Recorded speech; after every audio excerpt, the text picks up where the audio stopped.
Subscribe பட்டனை click பண்ணுங்க, அப்புறம் பெல் பட்டனை கிளிக் பண்ணுங்க. அப்புறம் எங்களோட எல்லா வீடியோஸும் உங்களுக்கு இன்பாக்ஸ்ல கிடைக்கும்.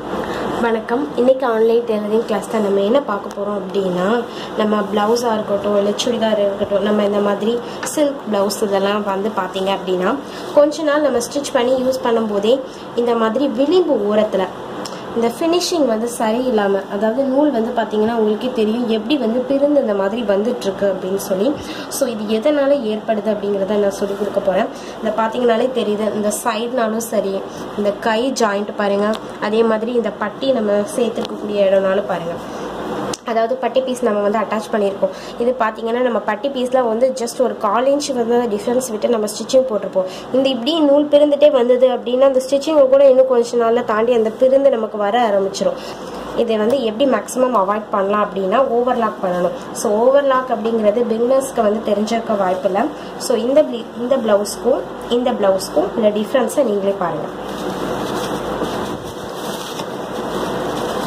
ஸோ இந்த ப்ளவுஸ் பார்த்தீங்கன்னா ஷோல்டராக இருக்கட்டும், ஆம்கோல் ஜாயின் பண்ணியிருக்க இடம், சைடு, அதே மாதிரி இந்த பட்டி பார்ட் அட்டாச் பண்ணியிருக்காது. ஸோ இல்லை இந்த எல்லா இடத்துலையுமே நம்ம வந்து இந்த மாதிரி ஓவர்லாக் பண்ணியிருக்கோம்.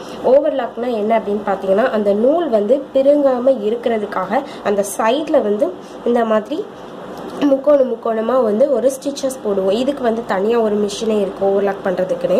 ஸோ நம்ம வீட்டிலேருந்து தைக்கிறவங்களா இருந்தோம் அப்படின்னா நம்ம இந்த மாதிரி ஓவர்லாக் பண்ணுறது அவ்வளோ பெரிய விஷயமா நம்ம எடுத்துக்கிட மாட்டோம்.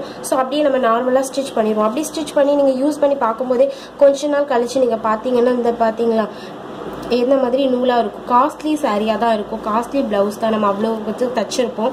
ஆனால் இந்த மாதிரி நூல் பிரிந்துட்டு அப்படின்னா நமக்கு அது என்ன செய்கிறதுனே தெரியாது. ஸோ அந்த மாதிரி இருக்கிறதுக்கு நம்ம எப்படி அவாய்ட் பண்ணலாம் அப்படின்னு பார்த்தீங்கன்னா, இந்த மாதிரி ஓவர்லாக் பண்ணிட்டோம் அப்படின்னா நமக்கு நூல் வந்து பிரிந்து வெளியில் வந்து வராது. ஸோ எல்லா கை சரி, சைடு, ஆம்கோல், அதே மாதிரி இந்த பட்டி பீஸ் ஜாயின் பண்ணியிருக்கக்கூடிய இடம், ஸோ எல்லாத்துலேயுமே நம்ம வந்து ஓவர்லாக் பண்ணணும். ஓவர்லாக் எப்படி பண்ணணும்னா, தச்சு முடிச்சுட்டு சிலர் என்ன செய்வாங்க அப்படின்னா தச்சு முடிச்சுட்டு மொத்தமாக வந்து ஓவர்லாக் பண்ணுவாங்க. அப்படி பண்ணுறது ஓவர்லாக் கிடையாது. இப்போ கைன்னு எடுத்துக்கிட்டோன்னா கை வந்து ஜாயின் பண்ணதுக்கு முன்னாடி இந்த சைடில் ஓவர்லாக் பண்ணணும். அதே மாதிரி தனித்தனியாக, அதாவது கட்டிங் முடித்த உடனேயே ஒவ்வொரு பீஸ்க்குமே தனித்தனியாக வந்து நம்ம வந்து ஓவர்லாக் பண்ணணும். ஸோ அப்படி ஓவர்லாக் பண்ணாதான் நம்ம அந்த மாதிரி நூல் பிரிந்து போகிறதெல்லாம் நம்ம மேக்ஸிமம் அவாய்ட் பண்ணிடலாம். ஸோ இதுதான் இதோட முக்கியமான ரீசன். பார்த்தீங்கன்னா உங்களுக்கே தெரியும் ரெண்டு ப்ளவுஸ்க்கும் உள்ள டிஃப்ரென்ஸ் என்ன அப்படிங்கிறது. ரெண்டுமே சேம் பட்டு ப்ளவுஸ் தான். இந்த ப்ளவுஸ் எப்படி இருக்குது, இந்த ப்ளவுஸ் எப்படி இருக்குது நீங்களே பாருங்கள். இந்த பார்த்தீங்களா லைனிங் ஃபேப்ரிக்கும் இந்த பட்டு பீஸ்லேருந்து எவ்வளோ தூரம் விலகி வந்து பிரிஞ்சு வந்திருக்கு அப்படின்னு சொல்லி. இதுக்கு மெயின் ரீசனே ஓவர்லாக் பண்ணாது தான். ஸோ இப்படி கொஞ்ச நாள் கழிச்சு பார்த்தீங்க அப்படின்னா டோட்டலாக அவ்வளோவுமே பிரிஞ்சு வந்துடும் நமக்கு. ஸோ நம்ம வந்து இந்த மாதிரி ஓவர்லாக் பண்ணிட்டோம் அப்படின்னு பார்த்தீங்கன்னா நமக்கு அந்த மாதிரி பிரிஞ்சு வர வாய்ப்பே கிடையாது. ஸோ இந்த ப்ளவுஸ்க்கும் டிஃப்ரென்ஸை பாருங்கள் நீங்கள்.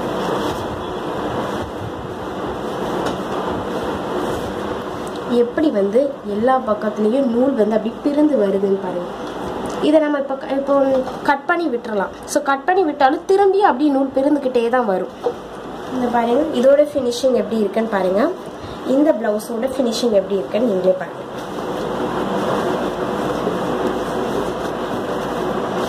இந்த ப்ளவுஸில் பாருங்கள் ஒரு பீஸில் கூட, அதாவது ஆம்கோலாக இருக்கட்டும், இல்லைன்னா சைட் ஜாயின் பண்ணியிருக்க இடமா இருக்கட்டும், இல்லை பட்டி அட்டாச் பண்ணியிருக்க இடமா இருக்கட்டும், எந்த இடத்துலையுமே நமக்கு வந்து இந்த மாதிரி இந்த இடத்துல இருக்கிற மாதிரி நூல் வந்து பிரிந்து வரவே இல்லை. ஸோ இதுதான் ஓவர்லாக் பண்ணியிருக்கிறதுக்கும் நம்ம நார்மலாக ஸ்டிச் பண்ணியிருக்கிறதுக்கும் உள்ள டிஃப்ரென்ஸ். ஸோ வீட்டில் நம்ம நமக்கு போடுறவங்க இருந்தால் கூட நம்ம ஓவர்லாக் பண்ணுறது பெஸ்ட்டு. இல்லை நம்ம சும்மா தான் ட்ரை பண்ணிகிட்ருக்கோம் அப்படிங்கிறவங்க கூட நம்ம வந்து வீட்டில் ஓவர்லாக் மிஷின் இல்லை அப்படின்னா நீங்கள் வந்து வேறு கடையில் கூட கொடுத்து, அதாவது கட்லாம் பண்ணி முடிச்சதுக்கப்புறம், கட்டிங் முடிச்சதுக்கப்புறம் நம்ம ஓவர்லாக் பண்ணி அந்த பீஸ்க்கெல்லாம் வாங்கிட்டு கூட நீங்கள் ஸ்டிச்சிங் பண்ணிக்கலாம். சார்ஜ் பண்ணுறாங்க ஓவர்லாக்குக்கு. ஸோ நீங்கள் அப்படி பண்ணிட்டீங்க அப்படின்னா நமக்கு அந்த துணியும் கூட ரொம்ப நாள் வந்து நீடிச்சு நமக்கு வந்து அழகாக இருக்கும். இல்லைன்னா இந்த மாதிரி நூலாக தான் அப்படியே வரும். ஸோ இப்போ வந்து நான் வந்து கட் பண்ணிட்டு தான் ஓவர்லாக் பண்ணணும் அப்படின்னு சொல்லியிருந்தேன். அப்போ ஐயோ நம்ம ஆல்ரெடி நிறைய ப்ளவுஸ்க்கு இந்த மாதிரி வந்திருக்கு, அதை எப்படி வந்து சால்வ் பண்ணலாம் அப்படின்னு யோசிச்சிங்க அப்படின்னா, கட் பண்ணிவிட்டு இந்த மாதிரி ஓவர்லாக் பண்ணிவிட்டு ஸ்டிச் பண்ணுறது தான் பெஸ்ட்டு.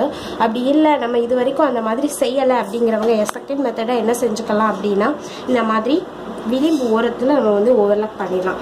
விளிம்பு ஓரத்துலையாக இருக்கட்டும், இந்த பட்டி பீஸ் ஜாயின் பண்ணுற இடம், அதே மாதிரி ஆம்கோல் சைட், ஸோ எல்லா இடத்துலையுமே நம்ம வந்து ஓவர்லாக் பண்ணிடலாம். ஆனால் பெஸ்ட்டு வந்து நம்ம கட் பண்ணிவிட்டு ஓவர்லாக் பண்ணுறது தான் பெஸ்ட்டு. ஆனால் இல்லை நான் அப்படி மறந்துட்டோம், அப்படி செய்யறதுக்கு வாய்ப்பு இல்லை அப்படிங்கிறவங்க செகண்ட் சான்ஸாக நம்ம வந்து இதை யூஸ் பண்ணிக்கலாம். ஸோ இப்போ பார்த்தீங்கன்னா நான் வந்து எப்படி வந்து ஓவர்லாக் பண்ணுறது அப்படிங்கிறத ஒரு டெய்லரிங் ஷாப்பில் வச்சு உங்களுக்கு அதை ஒரு வீடியோவாக வந்து ப்ரிப்பேர் பண்ணியிருக்கேன். ஸோ இந்த வீடியோ வந்து அந்த வீடியோ பார்த்தீங்க அப்படின்னா உங்களுக்கு இன்னும் கிளியராக கூட புரியும்.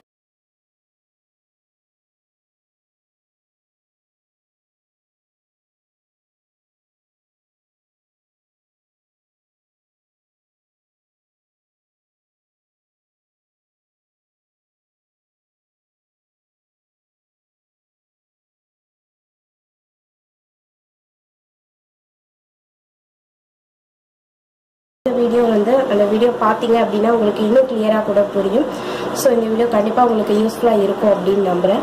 இந்த வீடியோ உங்களுக்கு பிடிச்சதுன்னா லைக் பண்ணுங்கள், ஷேர் பண்ணுங்கள். ஏதாவது டவுட் இருந்ததுன்னா கமெண்ட் பண்ணுங்கள். அதுக்கு முன்னாடி மறக்காமல் எங்கள் சேனலை சப்ஸ்கிரைப் பண்ணுங்கள். எங்கள் FB பேஜை ஃபாலோ பண்ணுங்கள். எங்கள் வெப்சைட் ஐடி onlinetailoringvideos.com. நன்றி.